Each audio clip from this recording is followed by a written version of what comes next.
Welcome to you where they always tune into our program for CHRICED Radio and Television. My name is Falilat Adamu, your host for this program. Today now one of the days of the 16 days of activism against gender-based violence.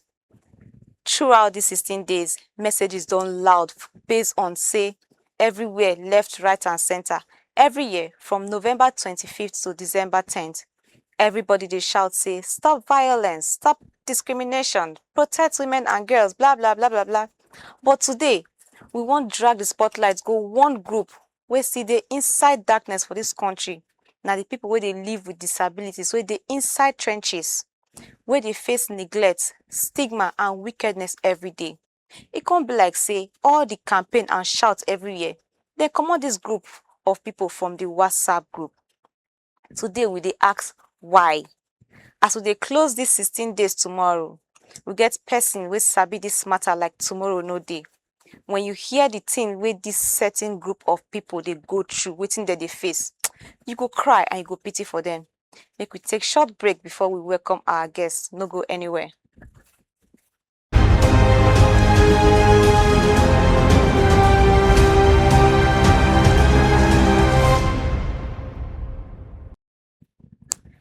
Welcome back.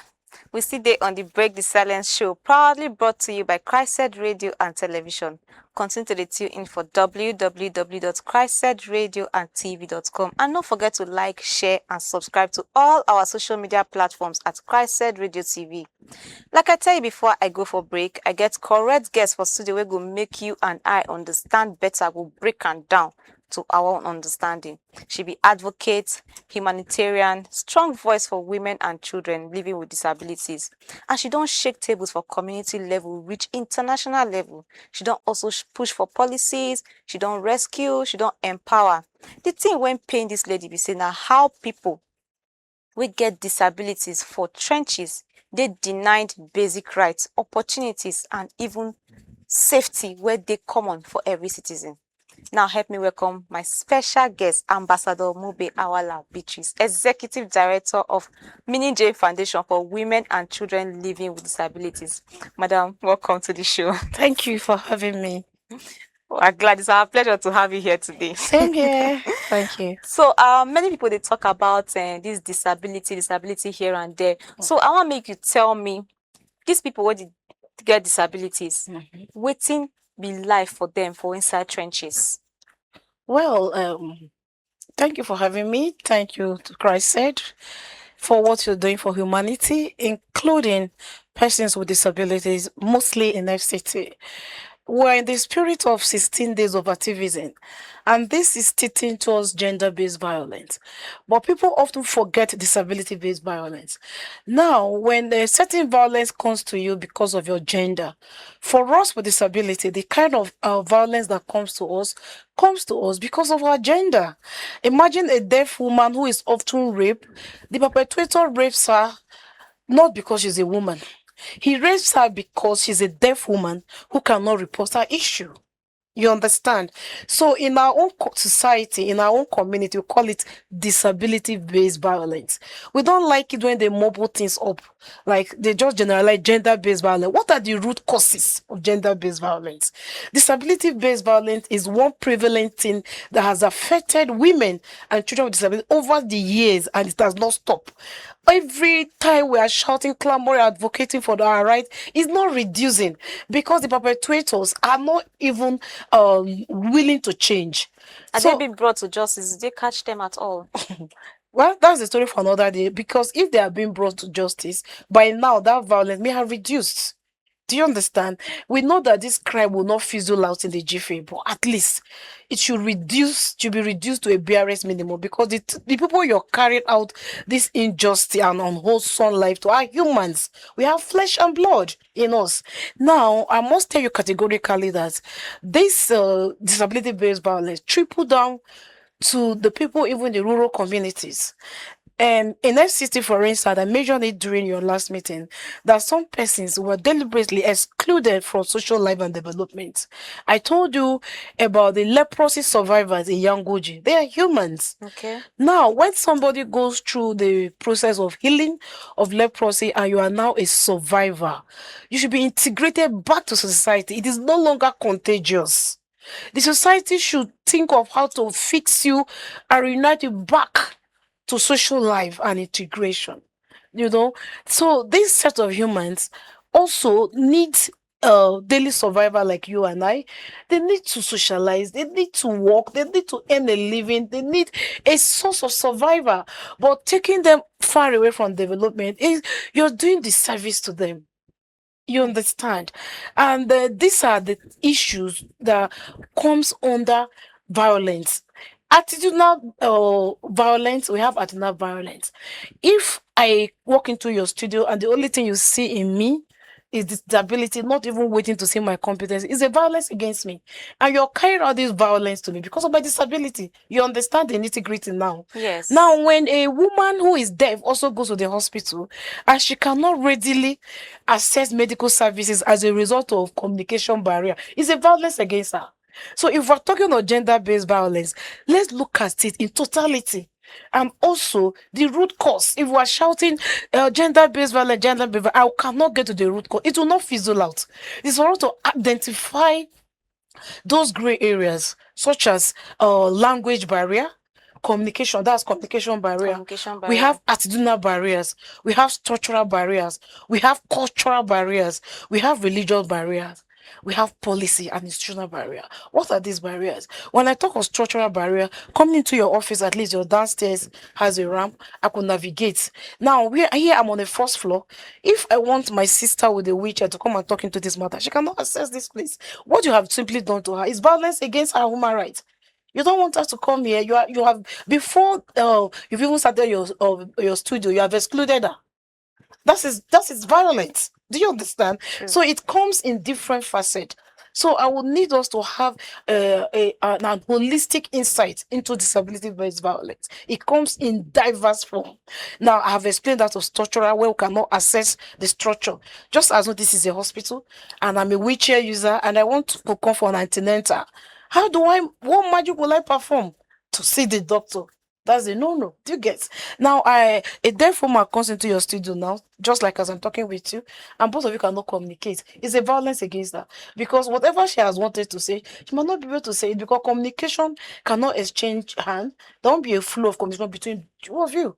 So, alternatively, there should be the presence of a sign language interpreter. So, violence is not only when you slap or Physical beating or the physical rest. beating. Is not it is, but in its reality, it's the attitude, the activities you carry on the daily basis that you exclude certain group of people as a result of the barriers you create around your service delivery. Do you get? I get it. Then, so just imagine a deaf woman who goes to antenatal and the nurses are demonstrating, saying things, you understand, singing songs, lecturing them on how to maintain pregnancy through the various trimesters and all. But she just go there as a spectator. She don't look at them and go home without even taking any message home. Now she goes a step further. She manages to go to the doctor. The doctor treats her on assumption. The doctor only assume, okay, she's a pregnant woman after all. Okay, she needs a routine drug. But sister, what about those underlying ailments that comes with pregnancy? Explain. What about infection? And I want to tell you categorically that it is the women of reproductive age that gives birth to children with disabilities because they do not really have access to medical facilities and services because they are under represented. They are excluded. When there are no sign language interpreters in the hospital, a deaf woman cannot go and have meaningful service delivery. A physically challenged woman who navigates her way to the hospital with gigantic staircases because she's desperate to bring forth to life. She's desperate to also be called a mother. She's a woman that she needed to fulfill her God-given obligations. Now she goes there desperately to get medical attention, and the first thing that confronts her again is attitudinal violence. Madam, you no go leg, you go carry belle. You don't pity yourself. Men are wicked though. Imagine. How would they even give this woman when no get belly leg? That is the discrimination of the highest order and stigma. That woman, if she leaves that hospital, believe you, she'll never come back. Because she will go back home, cry her heart out, and she will live for an alternative. And she ends up with a quack who also exposes her to more infection. And she More also health gives birth to more children with issues. disability. And maybe in the process, she dies. That is it. You can see this is the height of violence that is being melted out to persons with disability on daily basis. Do you get? So when we're shouting gender-based violence, stop gender-based violence, nobody remembers to talk about disability-based violence. Now, I must also relate this to our love lives.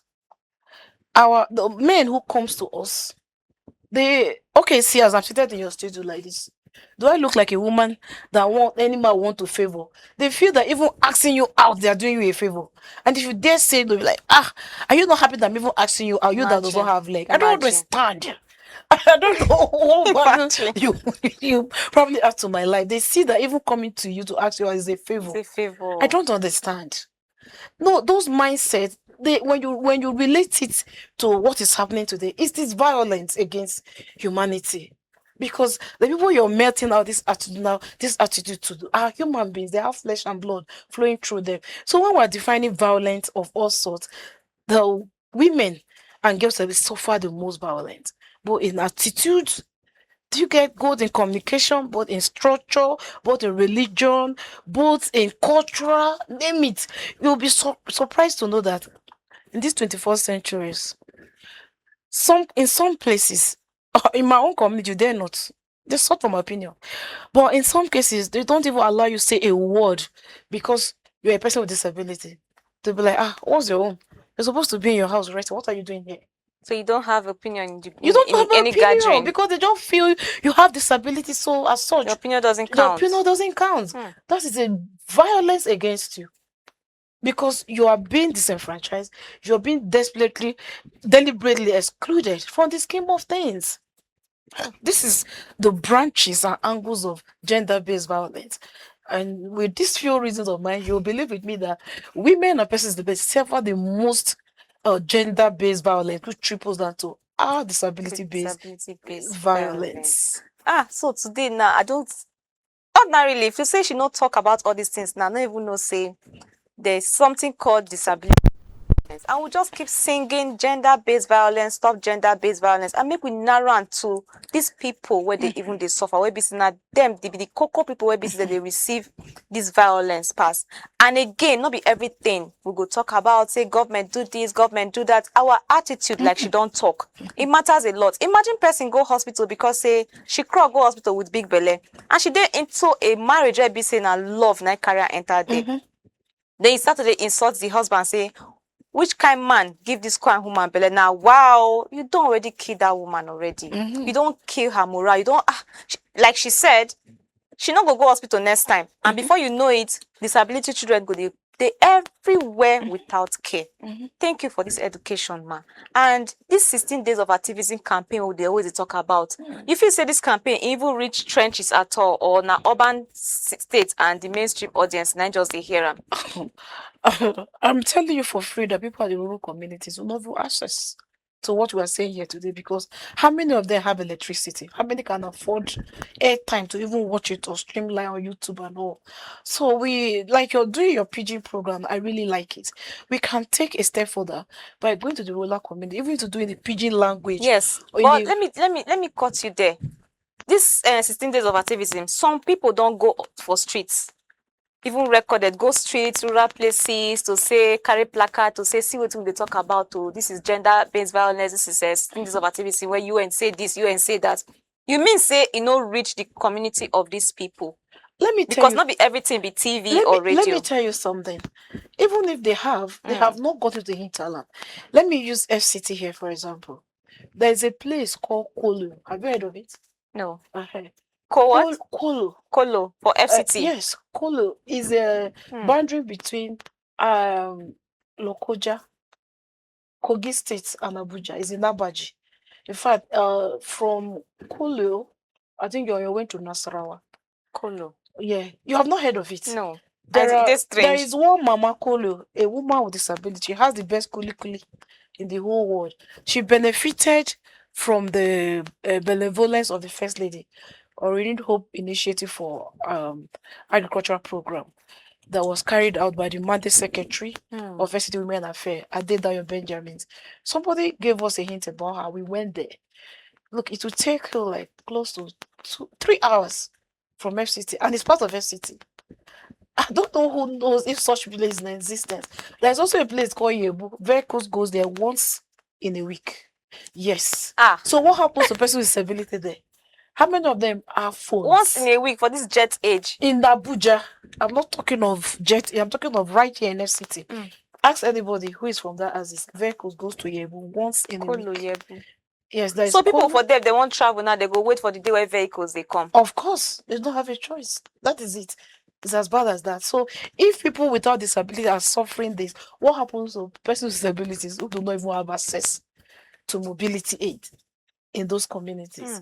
So what I'm saying is we should be deliberate and intentional, and particularly about grassroots development, mostly for those downtrodden persons with disabilities. Because if you think you're in the city and you're just doing your things on high peg, trust me, the negative effect from that community will roll into you in the city.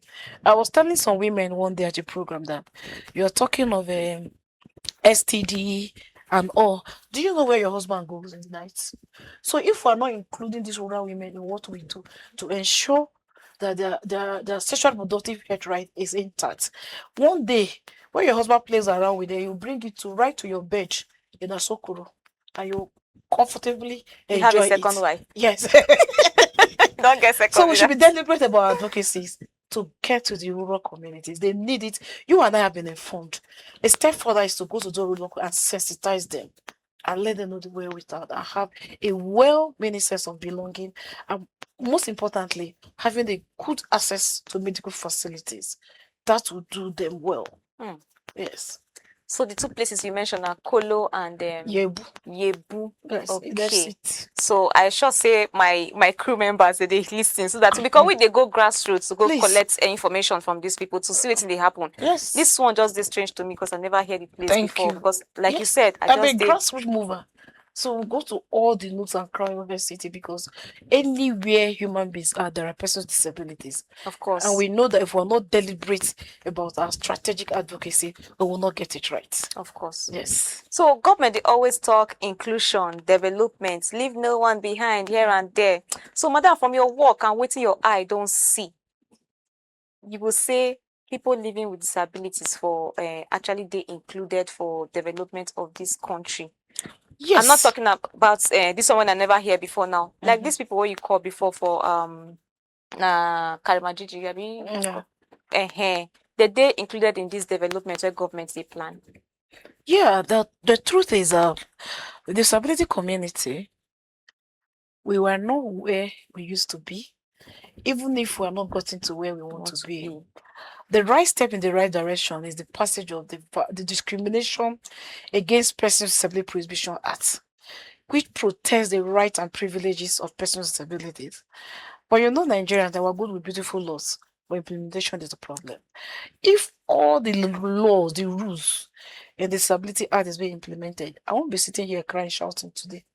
Because what we need is implementation of those beautiful laws. The law has been passed.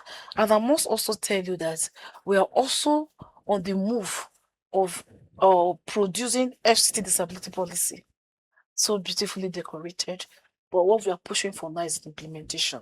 Now, if this law is being implemented, which contains access to medical services, inclusive education, inclusive budgeting, and all, I don't know, nobody will cry now, because if the medical facilities are accessible and services are getting to those that really need it, nobody will be complaining. And economic empowerment as well. Now, I want to talk about inclusive budgeting. Now, in this your studio, you have your camera in front of you. You have all the needed device you need to work with. Same is applicable to persons with disabilities. If I have to come here with my wheelchair from my house and it costs me money, if I'm working with you, what you should do is to have an official mobile wheelchair, an electronic mobile wheelchair, that if I come to work, right, I should be able to navigate around this building without you assisting me. So if you provide that in your office, that will help me to navigate Easily. around. That is the assistive device we need at workplace. That's putting in place all the needed assistive device to make workplace accessible so that I can now come out with full service delivery effectively and efficiently. But you see, you hearing private organizations or even government saying, it's difficult, it's expensive to maintain persons with disabilities. But if you're deliberate about inclusive budgeting, from the scratch of your budget, from the formation stage of your budget, just make the budget inclusive, just the way you make provision for miscellaneouses. That there are unforeseen seconds that can arise in the year, so you just set some monies aside. So let's say you don't even have a staff with disability now. You may have one.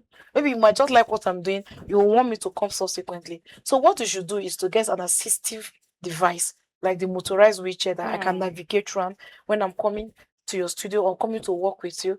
Now, from the formation of your budget stage, you make it, that's what is called inclusive budgeting, making provision for assistive device, even in government offices, even in our churches, in the bank, everywhere, just to make life easy and accessible for persons so that they can function and have an independent life, not being a liability to the society or the community. All we are saying is make the society inclusive and will function effectively. True, make the society inclusive and you will see what these people fit do. I don't get lawyer before we say the lawyer blind, but just talk once. If you come the second time, the lawyer will call your names, now you just pass. Yes. Very smart. So all these people not be say they be beggars. If you give them chance, give them waiting they need, you will see, it will shock you waiting they go fit do. So make we talk practical challenges. Say waiting be the top 3 wahala where they hold these people down the most for loopholes. The 3 loopholes where they hold these people down for trenches. That's what I've just told you. Access, that's structure. Access, that's number 1. Communication. Then policies. Could be religion, could be culture, could be government policies. Because if these barriers are not removed, they cannot function. And you also mentioned, say, even the beautiful laws where they, it don't already dey ground. Implementation is the way forward. Yes. Okay, despite all this wahala what they face, your foundation don't get some success stories. I'm very sure. Yeah, sure. So you care to share? Yes. Yeah, the story I'll proudly share with you is women with disability in FCT in particular, and in my state, River State, I've been able to empower over 300 of them. Now, how do I do this? Not like I got any funding to do that. And like I said, they will always say it's expensive to engage persons with disability. It is not. It's the mindset. Do you get? When the government rolls out developmental project like skill acquisitions, this the issue of disability is not a one-size-fits-all. You don't tell a woman with disability who is blind to go and learn how to fix computer. It doesn't work. It would be better you ask her, madam, you that is seated on wheelchair, what is that kind of business you think you can do effectively without the support of a third party? That on your own, you can do this business. What is that kind of business? She will tell you. Because people have passion for different things. Now, my women in Karamajiji, over 300 of them, what I do, I am deliberate about training, skill acquisition that does not need electricity. Because the tariff has increased, they can't afford it. Now, trainings that do not need them renting a shop because they can't even afford it. So what I do, I will go to acquire already made bathroom slippers. They will get their needles, beads, and fisher. They sit down in the comfort of their room or under a tree discussing, and they are stringing beads. I wish I would have come with some sample on these slippers. They so decorate it in the way that when you see, you cannot afford to pass. Now, with these slippers they have produced, with a small table in front of their houses, they just showcase it as you're passing. You don't even need light, no shop. You don't need light, you don't need a shop. At their own yes, because if you give them such businesses, they cannot sustain it because the cost of tariff is high, the cost of rents. They don't even have a roof over their heads. Is it renting a shop? So those businesses they can do from the comfort of their houses. Their kitchen is their production house. Then their parlor and the front of their house is their shop. Do you understand? Yes. Now they produce liquid soap. You see this liquid soap, all you need to do is to pick already water bottle, Use bottle water, containers, use bottle recycle them. water, you clean it up with hot water. When you finish your production, you package it right in front of your house. They're in business. As I speak to you, go to Kalmaji, interview them, tell them that you met one Auntie Betty We're going there who soon. says she comes to train you on slippers. I have the videos right here with me. I can play it for you. They don't stop at that. They are producing wig for you. They produce tie and dye shirts. Then I taught them how to make pastries, like at least the lowest they can afford is puff. They can't do meat pie because they'll need to go and buy meat. They don't have the energy to navigate around our market that is not even accessible. So if they're able to say, okay, auntie, can you help me buy 2 noodles of flour? Buy me butter. With that, they are good to go. So without puff, they are also in business. You can believe with me that they don't need a shop to do that business. Of course. So we're deliberate about those skills that they do not need the electricity because the tariff is expensive. They can't afford it. So I'm saying it for the public to hear. If you want to carry out any project or any skill acquisition for women with disability, be conscious of the fact that tariff is high. Those businesses that they can readily do, that is within reach, that they can afford comfortably from the comfort of their houses. They don't need a shop. Because if you rent them a shop, do you know that it will shock you to know that even the product they produce is discriminated against? Some people feel that if you even buy a woman with disability, the disability will work No, on you. now. No, it's as Hi. bad as that. We don't research. I'm not just saying things I don't know. We went to Gariki market to do access to market advocacy. We came out with product. You know what people said? Hey, so these disabled people too can produce things like this. Hey, only God knows. They don't put they inside. don't believe in it. They don't feel it's done by a woman with disability. So but there are still good people, mind you, who also came that day and said, because this product is It's done made by a by- woman, I'll buy double, even when I don't need it. I'll buy it and go and give to people. Just to encourage Just to them. encourage them. I am telling you. So, my listeners, please, if you see any woman with disability with a product, don't just buy because you need it. Buy it to support, to let her remain in business. Encourage other people to support that. With that, I want to announce to you freely today that Christ has supported me on the 13th of December, being this coming Saturday. I'm reaching out to 100 women with disabilities in Buari Area Council. Wow. We are going to do exhibition of our product. Everybody comes with what they have produced. We want to also create access to market. We want to make noise. Okay, we are producing this. So on if the you need, 13th. yes, on the 13th, if you can come, please come and Buhari. see.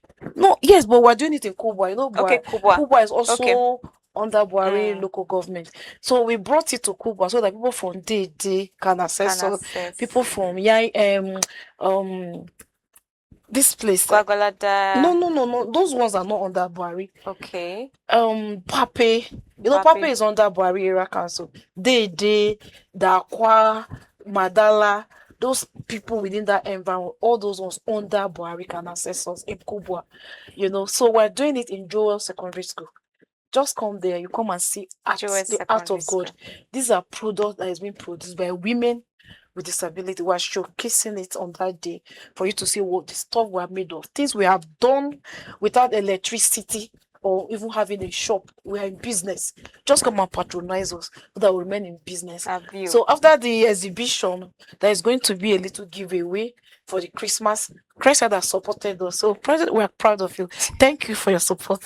We don't take it for granted. So come and empower us. Come and see what we've got, please. Joel Primary School. Joel Secondary School in Kubwa. Okay. On Saturday, 13th of December. So to all of you where they listen, this one are good news. On the 13th of December, say big begay they happen for Kubwa at Joel Secondary School. Come see wonder.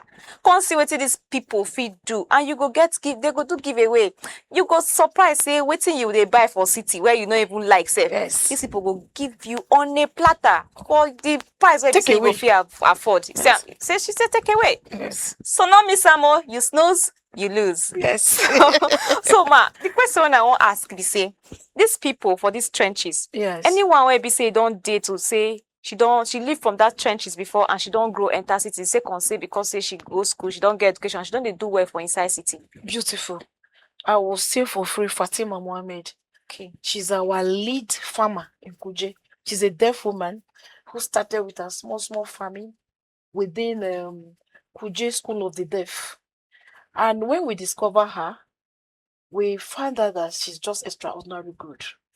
Then she was one of the beneficiaries of the Renewable Initiative Agricultural Farming Project. She was given just a token of 500,000.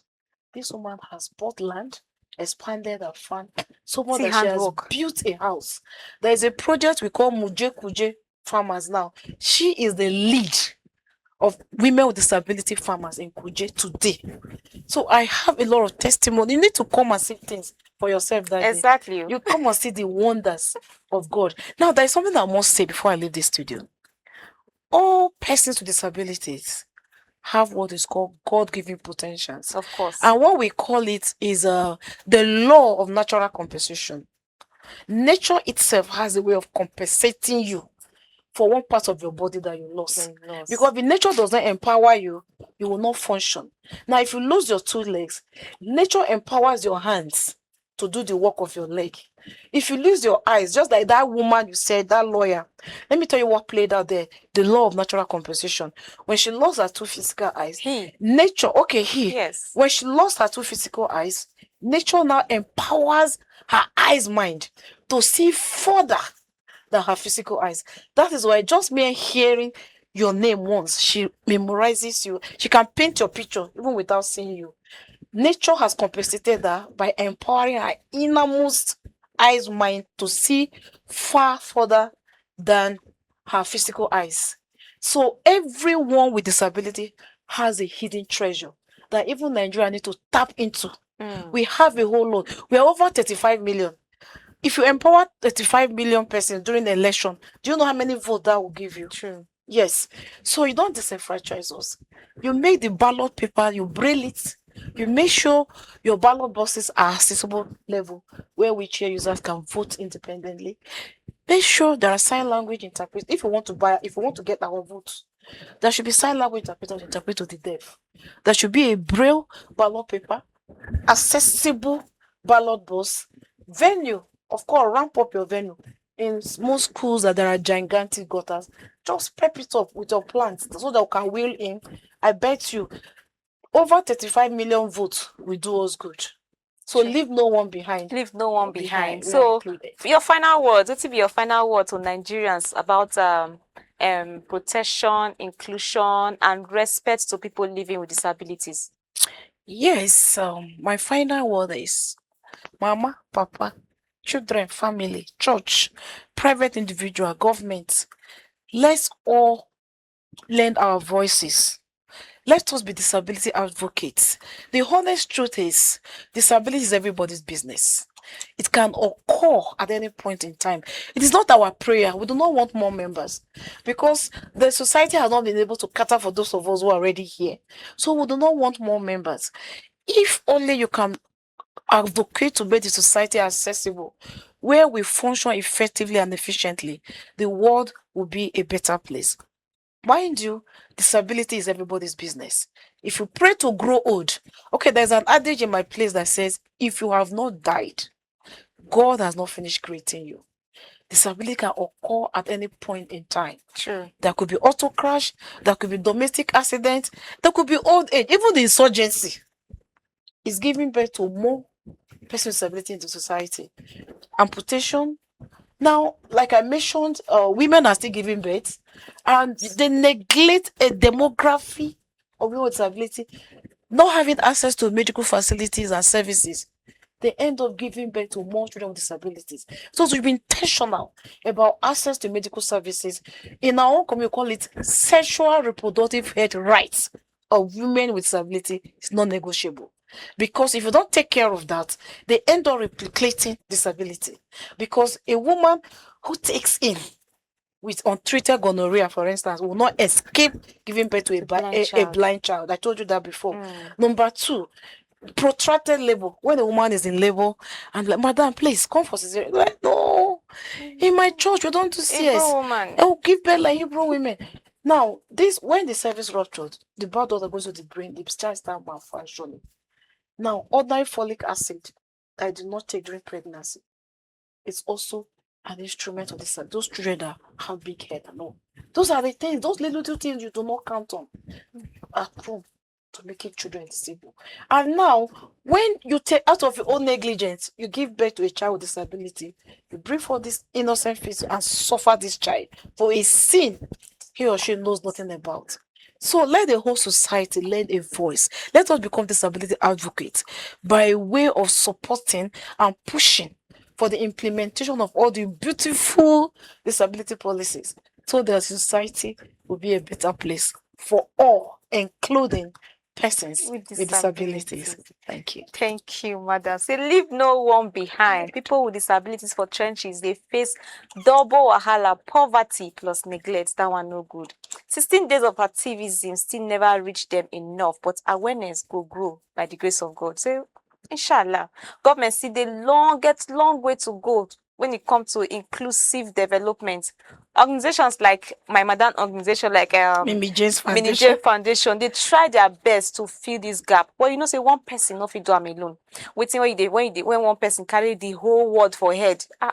Sure that self go break. We need more organizations like Mini Jane Foundation. We can join hands together to make sure say these people they okay. And last, inclusion no be charity, no be choice, na right.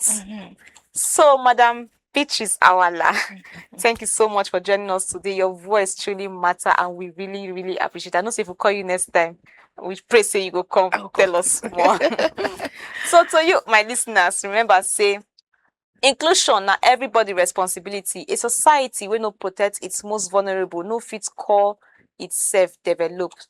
Now here we go draw the curtain for today's episode, and I hope say you learn one or two for today's story. My name never changed, na Falilat Adamu. Make you enjoy the rest of your day, and remember, no be until matter reach your door before you fight injustice. Bye for now. Thank you.